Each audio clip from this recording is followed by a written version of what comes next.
Quand quelqu'un est tout à la fin de sa vie, au seuil de sa mort, ce qu'il dit, ce qu'il fait est de première importance pour ses proches. C'est en quelque sorte son testament.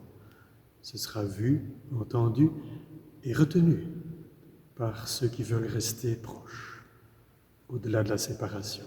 À l'heure où Jésus passe de ce monde à son Père, il institue ce sacrement de l'Eucharistie qui nous fait vivre. Prenez, mangez, buvez, ceci est mon corps, mon sang, ma vie.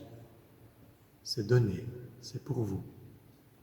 Mystère de profonde communion, une vraie présence qui fait l'unité, une présence qui est appelée à être signe pour le monde.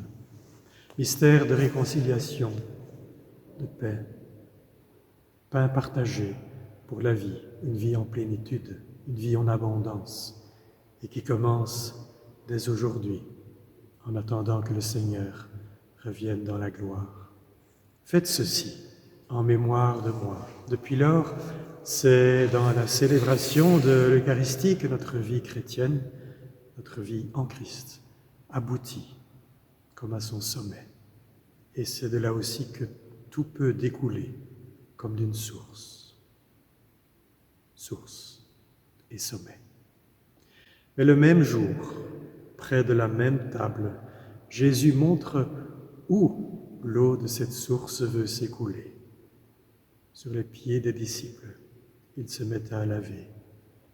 Jésus révèle que le sommet se trouve, curieux paradoxe, au plus bas, lorsqu'il est à genoux, sur le sol, sans manteau, vulnérable devant les siens.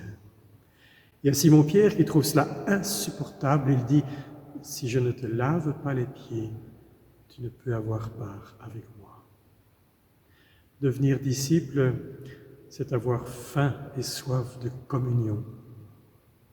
Et être nourri par le pain de vie, mais c'est aussi accepter d'être rejoint par notre Maître et Seigneur au plus bas, dans tout ce qui est fatigué, sali, abîmé par le chemin de notre existence, pour en être lavé, guéri, sauvé, et pour à notre tour suivre l'exemple qu'il nous a donné.